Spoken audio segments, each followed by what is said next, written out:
발표를 시작하도록 하겠습니다. 제 이름은 저는 안국고등학교 2학년에 재학 중인 이원규라고 합니다. 제 꿈은 물리학자이고 그 꿈을 이루기 위해서 열심히 공부를 하는 중입니다. 제가 지금부터 여러분들께 발표드릴 내용은 제가 저번 시간에 참석하지 못했던 그 이유에 대해서인데요. 저는 그때 독도사랑회에서 개최한 독도 수련회 이제 다녀오기 위해서 이제 울릉도에 있었습니다. 그런데 제가 이제 독도에 갔던 경험과 수능을 지금 연관시켜서 생각해 보려고 하다 보니까 수능은 사실 현재 지금 이슈가 되고 있는 부분을 다루는 측면들이 좀 많잖아요. 그런 것에 대한 이제 지문도 나오고 비문학 지문도 나오고 그러는데, 근데 제가 저번에 신문에서 봤는데 이명박 대통령이 최근 독도를 방문했더라고요. 근데 이게 현직 대통령으로서는 개국 이후 최초라고 합니다. 그래서 굉장히 뜻깊은 사건이라고 하는데, 이제 이명박 대통령이 독도를 방문한 그 사건으로 인해서 이제 한일 관계에 이제 외교적인 마찰이 좀 생길 것으로 예상이 됐는데, 그런 외교적인 마찰을 다룬 문학 작품이 이제 있나 생각을 해봤더니,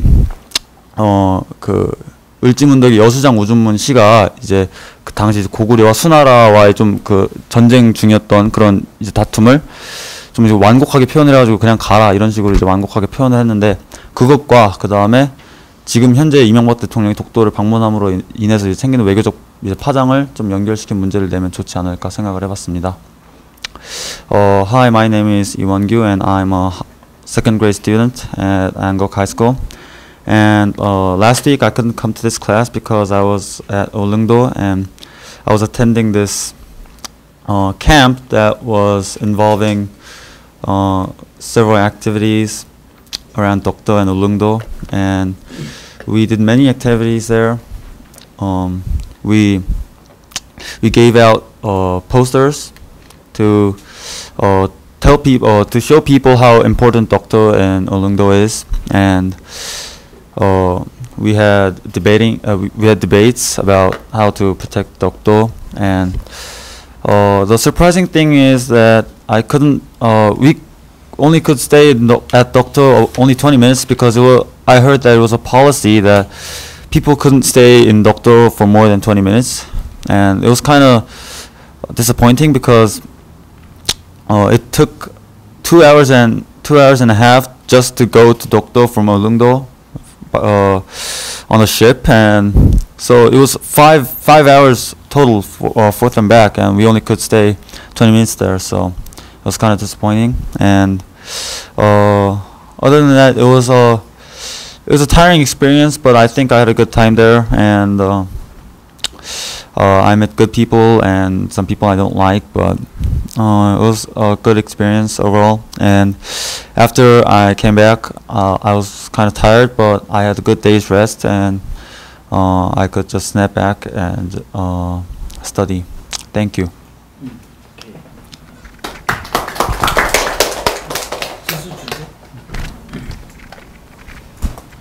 전 지역고등학교 3학년에 재학 중인 강지수라고 합니다. 앞에 친구한테서 독도에 대한 이야기를 들었는데요. 그 독도가 왜 이렇게 일본에게 반복되는 주장이 되고 있고, 또 왜 자꾸 그런 우리의 독도에 대한 그런 영유권 문제에 대해서 자꾸 그렇게 의문을 제기하는지 곰곰이 고민해 보았습니다.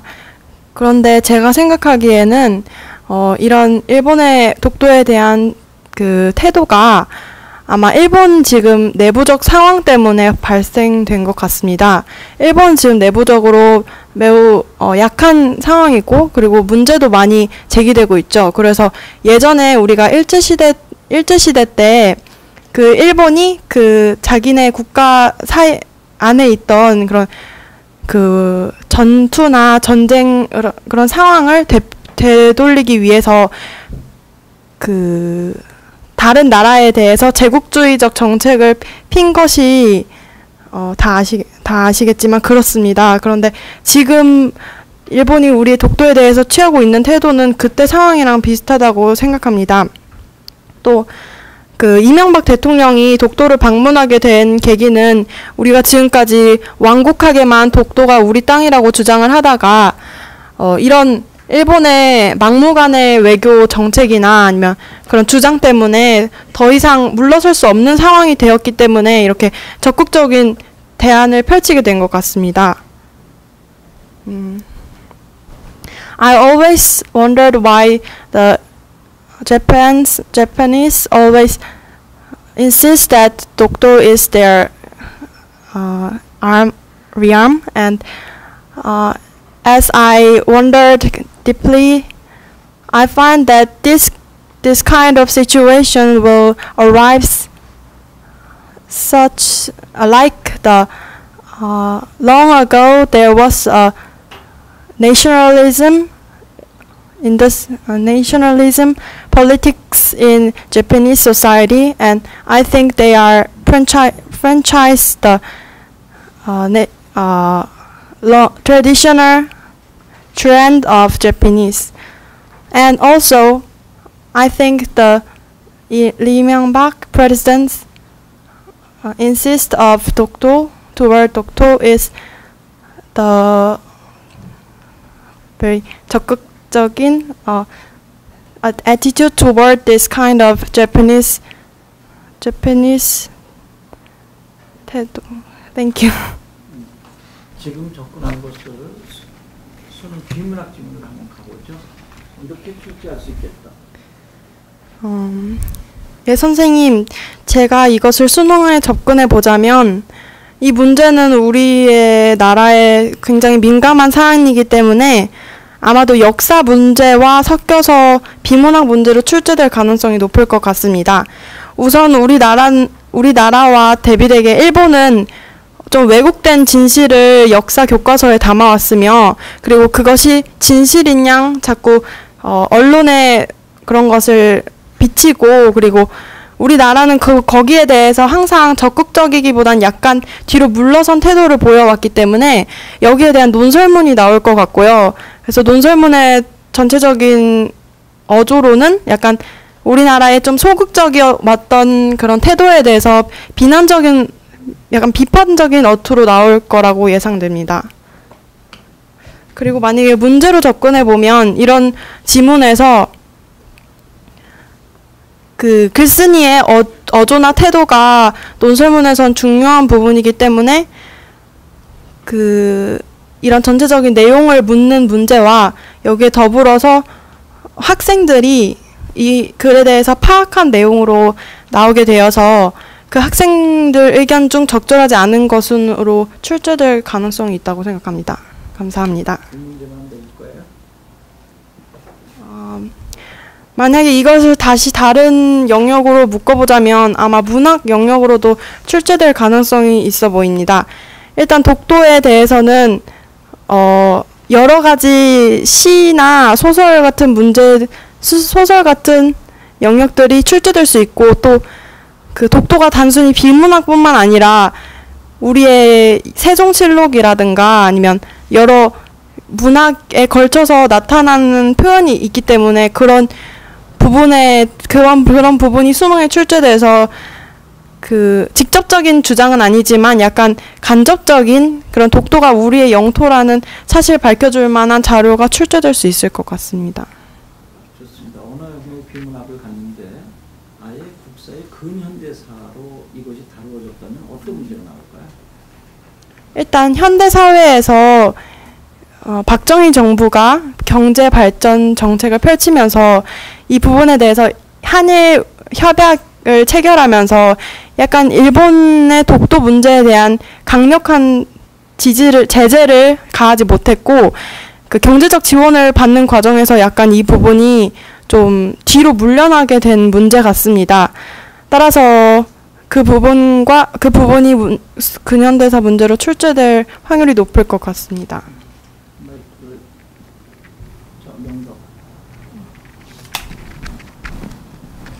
안녕하세요. 저는 명덕외고 2학년에 재학 중인 윤재경입니다. 저는 여기 계신 지수 언니께서 말씀하신 것 중에 일본이 막무가내 외교 정책을 하고 있다고 말씀하셨는데요.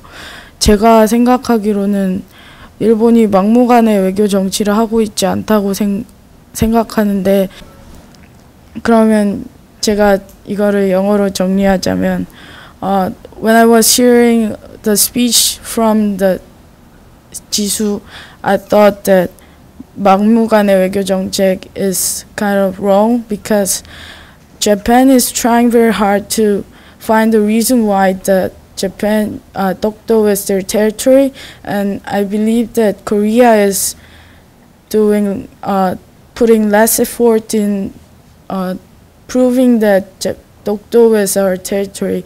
So the reason why the Japan is thinking Japan is proposing proposing that Dokdo is a territory is not only because it is good for their historical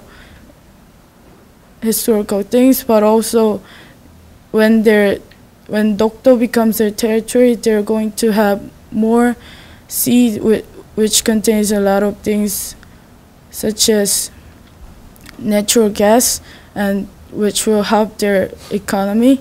So I believe that Dokdo is not doing 막무가내 외교 정책, but they have the reason for doing this, and to protect Dokdo from becoming their territory, Korea has to move very fast and more actively to protect it from becoming the Japan. Thank you. 아까 지수가 이야기 마지막은 수능이에요. 이 A 클래스는 여긴 내신도 아니고 모의고사도 아니고 수능이거든요. 그러면 맏아들, 맏언니, 맏 플러스 아들, 맏 플러스 언니가 단어 형성 방법에 어디에 해당되는지, 그리고 지금 지수는 맏이라고 하는 낱말을 가지고 위아래의 개념으로 보고 위로 볼 것이냐 우수로 볼 것이냐의 개념까지 접근해서 수능까지 갔어요.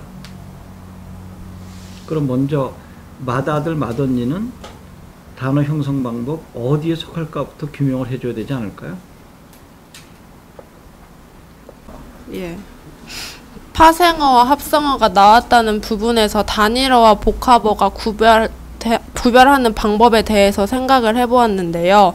우선 단일어 같은 경우에 보통 어감 플러스 어미가 구성이 되어 있으면 단일어로 취급을 하게 되는데, 밝히었다의 경우에도 밝히가 어간이 되고 얻다가 어미가 돼요.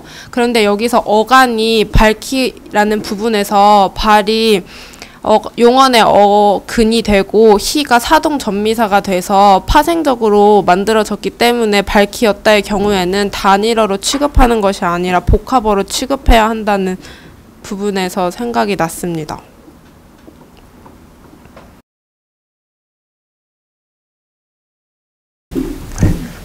안녕하십니까. 저는 서울시 목동에 소재한 목요일중학교 3학년에 재학 중인 홍도현입니다. 제가 저번 주까지 학교 다니는 동안 회장선거를 안 해서 말씀을 못 드렸는데 이번 주 화요일에 회장선거를 했어요. 그래서 일단 이 자리를 빌려서 세웅이 형한테 가장 감사하다고 말하고 싶은데, 찢는 퍼포먼스 있잖아요. 그거를 썼더니 거의 만장일치급으로 회장이 당선되었습니다. 그런 점은 진짜 세웅이 형이 아이디어 뱅크고 그런 것들이 있으면 저렇게 항상 순간순간마다 창의적인 생각이 있어야 하고, 또 그런 게 다 뒤에서 좀 무슨 일을 하든지 간에 다 적용시킬 수 있는 거구나. 뭐를 하든지 그런 창의성, 그리고 또 그 창의성에는 전제되어야 하는 게 또 기본기이기에 그것 또한 또 소홀히 할 수 없다는 것을 좀 이번 기회에 많이 깨달았어요. 저는 미래 제 1차 지금 목표는 서울대학교 의학과에 진학을 하는 것인데, 서울대학교 의학과에 입학을 해서 그 다음에 훌륭한 의사가 되고 싶습니다. 그런데 그 중에서도 의사가 되었을 때 의사가 그냥 환자 대 환자로 1대1 그렇게 진료를 하는 것이 아니라 무엇보다도 자연스럽게 전체들 여차하면은 전 인류를 상대로도 훨씬 더 큰 좋은 의학 기술을 발명을 해서 모든 인류에게 더 유익하게 거기에 이바지할 수 있는 그런 의사가 되었으면 좋겠습니다. 감사합니다. 안녕하세요. 저는 부천에서 재수를 하고 있는 김지은이라고 합니다.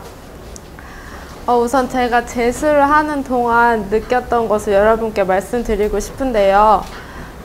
우선 학생이면 지녀야 할 태도와 그리고 공부하는 방법 면에 있어서 제가 느낀 점을 말씀드리려고 합니다. 우선 저는 고등학교 재학 중에 공부에 가장 큰 첫 번째로 가치를 두고 있지 않아서 성적이 조금 부족한 상태로 입학 사정관제를 보게 되었는데, 면접 부분에서는 점수가 많이 좋지 않았다고, 많이 좋았다고 말씀드릴 수 있다고 생각은 하는데, 성적적인 부분이 많이 부족해서 좋지 않은 결과가 나왔다고 생각을 합니다. 우선 학생이라면, 그리고 좋은 대학교를 목표로 하고 있다면 공부가 가장 우선시 되어야 하고 공부만 해야 된다는 생각을 가지게 되었습니다. 물론 스펙을 쌓기 위해서 학생부 활동을 한다든지 아니면 장의 역할을 해서 아이들을 통솔하는 역할을 한다는 것도 매우 중요한 부분이지만, 성적이 뒷받침되지 않고 그런 부분이 부족해지게 된다면 대학을 입학하는 데 있어서 굉장한 걸림돌이 되므로 학생이시라면 학생으로서 공부만 하는데 치중을 하셔야 된다는 태도를 지니셔야 한다는 걸 우선 말씀드리고 싶고요.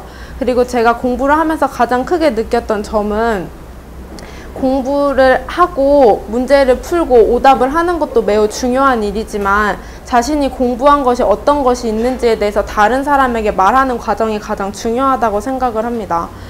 우선 선생님께 수업을 듣고 그리고 문제를 풀어서 맞추는 것까지는 제시되어 있는 오지선다의 내용을 짜맞추어서 답을 낼 수는 있지만, 내가 아무것도 보고 있지 않은 상태로 어떤 사람에게 무엇을 말을 해주게 된다면 그 내용이 어디가 부족하고 그리고 어느 부분이 잘못되어 있는지를 정확하게 알아갈 수 있는 과정이기 때문에 그것이 가장 중요하다는 생각이 들고요. 그리고 지금이 여름이어서 굉장히 덥고 힘든 시기이지만 지금만 잘 버텨내면 좋은 결과를 받아서 대학교에 진학할 수 있기 때문에 여러분 모두 다 힘내셨으면 좋겠습니다. 고맙습니다. Hi guys, I'm Hyunak Kim, who is studying abroad in Delaware in America and attending the Wilmington Christian School and 11th grade. I want to tell you that what I want to do in the future and my goal. So first of all, I want to go to college to NYU, New York University, because I want to because the New York University is I think is famous for the filmmaking major.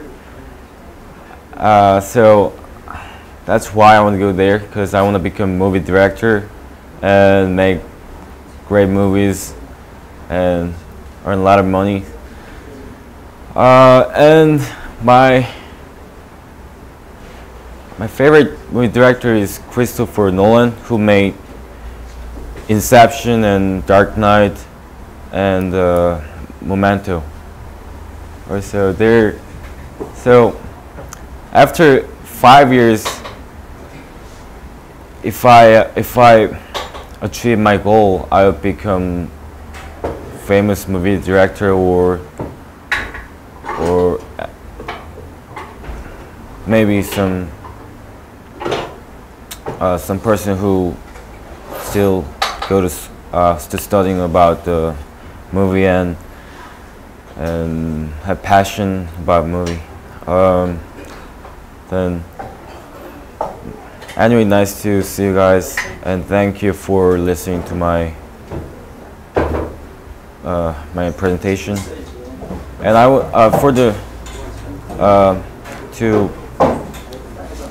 끝나기 전에 하나 말해드릴게요. I memorized some Steve Jobs speech, and I didn't memorize well, but I want to try. Okay, this is my favorite speech, and I want you to keep in your mind anytime when you go through like hardship and ordeal. Okay, Steve Jobs said when I was 17, I read a quote when something like, "If you live each day as if it was your last, someday you will most certainly be right." This quote made an impression on me, and I have never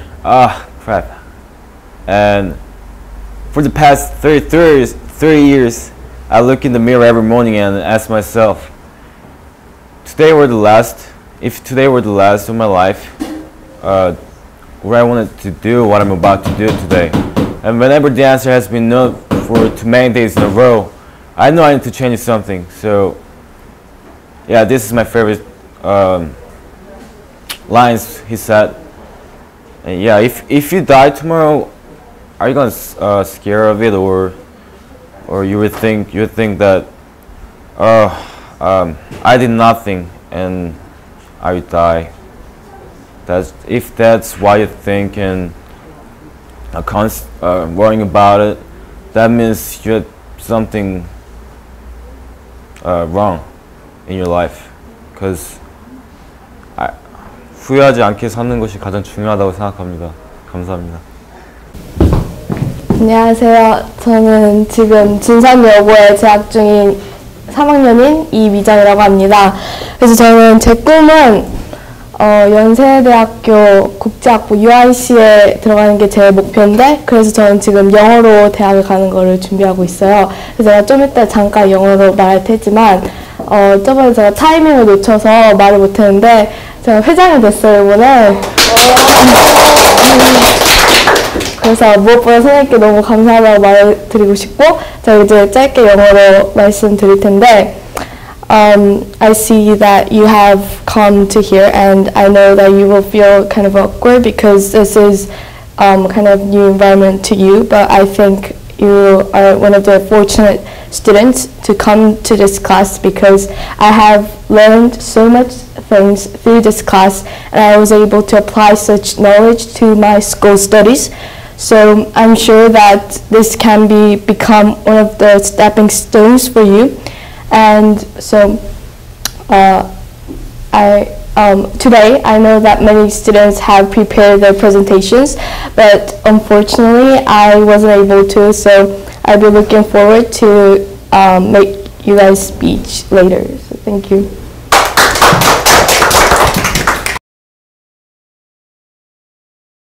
안녕하세요. 김지은의 언어교실 첫 번째 시간입니다. 저는 화학 공부를 하다가 이제 수능 문제와 그리고 이제 논술 문제 두 문제를 한번 만들어 봤는데요. 우선 수능 문제에서는 제가 비문학을 직접 한번 써봤어요. 근데 제가 직접 쓴 거라서 이렇게 좀 문장이 좀 이렇게 맞지 않고 좀 어색한 게 있겠지만 그래도 잘 참고하고 읽어주셨으면 좋겠고요. 우선 제가 먼저 비문학에서 별 구성은 이제 원자와 분자를 이끌어내기 위해서 이제 여기서 이제 화제를 제시했는데, 그게 이제 우리 주변의 물체는 물질로 이루어져 있다는 것을 주고, 그 다음에 예를 들어서 어떤 것들이 있는지 설명을 했고요. 그리고 두 번째 문단에서는 이제 물질이 어떤 걸로 나누어지는지 순물질과 혼합물로 분류할 수 있다고 해서 이제 순물질을 정의하고 화합물의 정의를 썼습니다. 그리고 세 번째 문단에서는 그렇다면 이런 물질들은 어떻게 구성되어 있는 거지 이제 점점 더 쪼개보자는 의미에서, 그리고 이제 분자와 원자로 될 수 있는데, 분자 같은 경우에는 어떤 어떤 정의를 가지고 있는지도 나열을 했고요. 그리고 이제 네 번째 문단에서 물 같은 경우는 어떠한 데까지가 이제 분자의 범위고, 그리고 어떠한 데까지가 원자인지에 대해서 이제 제가 직접적으로 이렇게 해보는 문단을 가져봤고요. 그리고 이제 항상 나오는 1번 문제인 일치하지 않는 것은 이라는 문제를 해서 이제 했는데 3번에다가 답을 놨는데요. 두 번째 문단에서 순물질과 혼합물을 나눴는데 화합물과 혼합물을 이렇게 혼동하기 쉬워서 저는 이제 화합물의 정의에다가 혼합물로 주어를 놔서 이제 오답을 만들어 봤고요. 그리고 이제 두 번째 문제 때문에 사실 이 문제를 만들게 된 건데요. 형태소라는 건 이제 언어에서 의미를 가지고 있는 상태에서 가장 많이 그러니까 최소의 단위라고 되어 있는 거잖아요. 그럼 화학에서는 물질의 성질을 잃지 않는 범위에서 가장 많이 쪼갠 단위가 분자가 되잖아요. 그래서 그거를 매치시키는 거고, 아까 언어 시간 같은 경우에는 이제 그러면 원자 같은 我昨天考试，然后我得了语文的分数是好，所以我很高兴。然后跟老师说，老师也你长大了很快，然后我也很高兴。然后今天我来这里都很紧张，但是你们也很认真听着我的课，然后我很感谢你们。然后以后我在这里又一次我学到这样的时候，我长大一步，然后我以后一个小学的老师的时候，你们孩子可以我借给他们。谢谢。 안녕하세요. 저는 진산여고 3학년에 재학 중인 강소정이라고 합니다. 사실 많은 친구들의 강의를 들으면서 제 시간이 오지 않을까 굉장히 가슴이 졸였는데 다행히 10분이라는 시간이 있어서 이렇게 용기를 내서 자리에 나왔습니다. 지금 여기 계신 여러분들은 모두 다 리더를 꿈꾸시는 분들이라고 생각을 해요. 그래서 여러분들이 각자가 좋아하는 분야에 맞춰서 강의를 준비를 하셨고 또 그에 대한 지식을 얻어가는 시간인데 저도 그에 맞춰서 제가 좋아하는 것을 많은 분야에서 확장시켜서 설명드리고 싶어서 나왔습니다. 일단 리더가 되기 위한 필수 조건의 몇 가지 중에 하나가 저는 이제 탄탄한 지식이라고 생각을 해요. 그래서 그 생각을 하다가 여러분과 함께 같은 공통의 주제를 말할 수 있는 것이 없을까 생각을 하다가 얼마 전 발효된 한미 FTA에 대해서 주제를 갖고 왔습니다. FTA라고 하면 여러분들이 문과나 이과 상관없이 들을 수 있는 주제라고 생각을 해요. 저는 문과생이고 또 제가 가장 좋아하는 과목은 바로 역사인데요. 그 부분을 근현대사에 접목을 시켜서 저는 이제 한미 FTA와 근대적 조약의 체결 과정을 설명드리고자 합니다. 제가 설명드릴 거는 이제 아무래도 근현대사는 연도가 중요하니까 몇 가지 쓸 텐데요.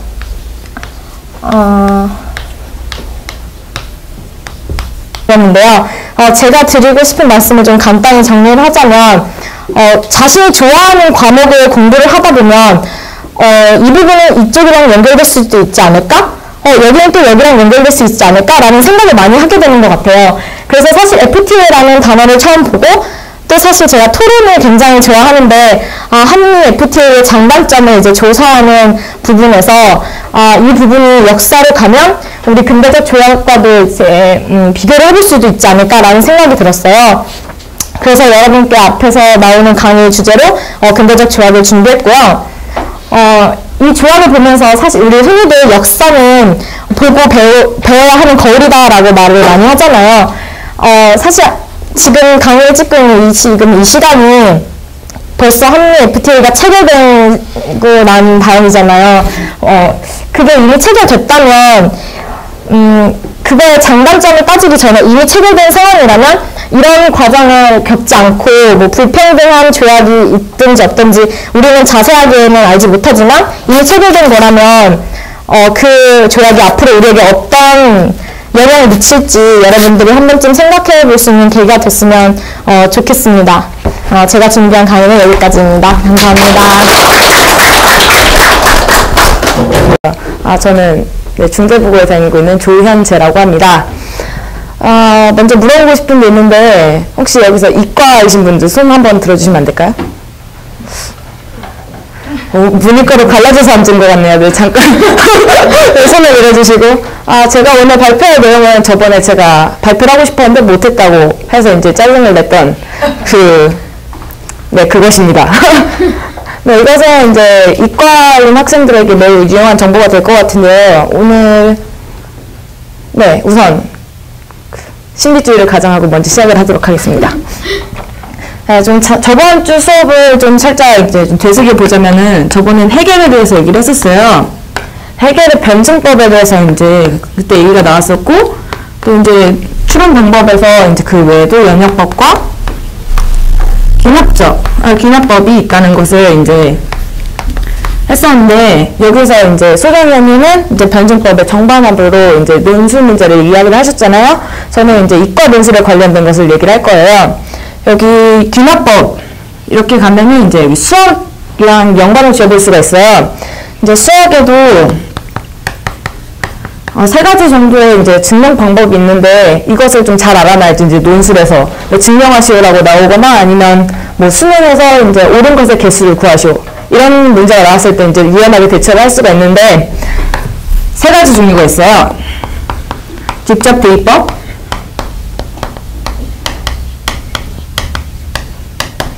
귀류법, 그리고 대우, 명제의 활용. 좀 더 중요한 자리가 될수록, 그러니까 좀 더 크게 말해서 아마 좀 더 높은 직위에 올라가거나 아니면 좀 더 중요한 자리에 있게 될수록 실수는 하지 말아야 된다는 거였어요.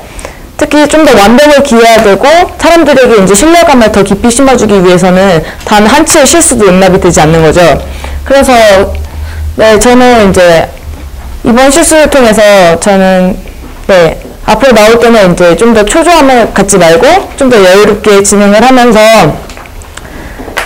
좀 더 완벽하게 하려는 그런 다짐을 하게 되었고요. 네, 그리고 시간도 없는데 제 말을 여기까지 들어주셔서 감사합니다.